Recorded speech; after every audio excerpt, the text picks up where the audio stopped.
আসসালামু আলাইকুম সুপ্রিয় দর্শক, কেমন আছেন সবাই? আশা করছি সকলেই ভালো আছেন। আজকের ভিডিওতে আমরা সংযুক্ত আরব আমিরাত বা দুবাইয়ের বেশ কিছু গুরুত্বপূর্ণ ইনফরমেশন আপনাদেরকে দিব এই ভিডিওতে। বর্তমান সময়ে আমরা একটা বিষয় দেখলাম, আমাদের এক প্রবাসী ভাই যিনি মূলত অবস্থান করছে বর্তমান সময়ে এখন আপনার দুবাইয়ের ইনসাইডে, এবং তার ইনসাইডে কিন্তু ভিসা হয়েছে, এবং সেটা কিন্তু অবশ্যই আপনার ট্রান্সফার ভিসা না, এটা হচ্ছে পার্টনার ভিসা।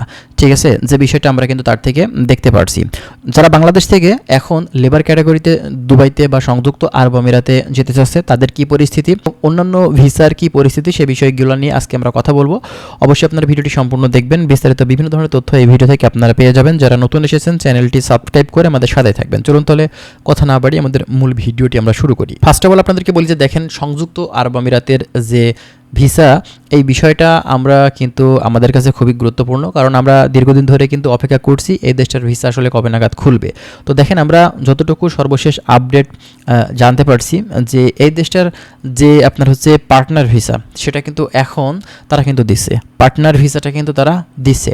এবং আপনার ট্রান্সফার ভিসার কথাটা আমাদের কাছে অনেকে বলেছিলেন, তবে ট্রান্সফার ভিসাটা এখন কিন্তু বন্ধ আছে, এখন পর্যন্ত কিন্তু ওপেন হয়নি। বেশ কয়েকদিন আগে আমরা দেখেছিলাম 2-3 দিন হঠাৎ করে কিন্তু টাইপিং হচ্ছিল, পরবর্তীতে আবারও সেটা কিন্তু বন্ধ হয়ে যায়। ঠিক আছে, এবং এখন নতুন করে সাধারণ লেবার ক্যাটাগরি ভিসার কথা আমাদের কাছে যারা বলেছিলেন, সাধারণ লেবার ক্যাটাগরির ভিসা এখন পর্যন্ত ওপেন হয়নি।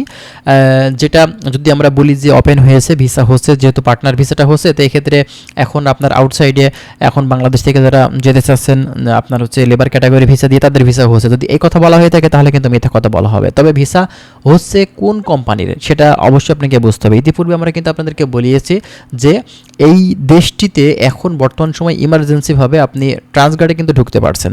এছাড়া আপনার অন্যান্য যে সাধারণ লেবার ক্যাটাগরির ভিসা আছে সেগুলো হবে না। আপনার ট্যুরিস্ট ভিসা কিন্তু এই দেশটার হচ্ছে না।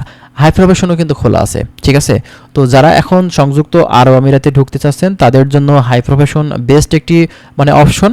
এবং এর পাশাপাশি যারা আপনি ট্রান্সগার্ড কোম্পানিতে দেখা যাচ্ছে বিভিন্ন সেক্টরে কাজে ঢুকতে চাচ্ছেন, যেমনটা ধরেন বিল্ডিং কনস্ট্রাকশন সেক্টর, এছাড়াও দেখা যাচ্ছে আপনার এই ট্রান্সগার্ড কোম্পানিতে বিভিন্ন ধরনের ক্লিনারের কাজ আছে, হ্যাঁ, আরও বিভিন্ন টাইপের কিন্তু কাজ আছে। এর পাশাপাশি সিকিউরিটি গার্ডের কিন্তু কাজ হয়ে থাকে। তো এভাবেও কিন্তু অনেকেই যাচ্ছে। তো আপনারা যদি এখন চিন্তাভাবনা করে থাকেন যে সংযুক্ত আরব আমিরাতে ঢুকবেন, তো এখন এই সময়ে এই অবস্থায় আপনারা কিন্তু শুধুমাত্র এই ক্যাটাগরি ভিসাগুলো দিয়ে ঢুকতে পারবেন। তাছাড়া সাধারণ লেবার ক্যাটাগরির ভিসা এখন পর্যন্ত ওপেন করেনি, এবং আপনারা এই সময়টাতে কিন্তু এখনও যেতে পারছেন না। তো আমরা নতুন আপডেট আসলে অবশ্যই আপনাদেরকে দেওয়ার চেষ্টা করব। তার জন্য অবশ্যই আমাদের চ্যানেলের সঙ্গে থাকবেন। আপনারা ভালো থাকবেন। আল্লাহ হাফেজ।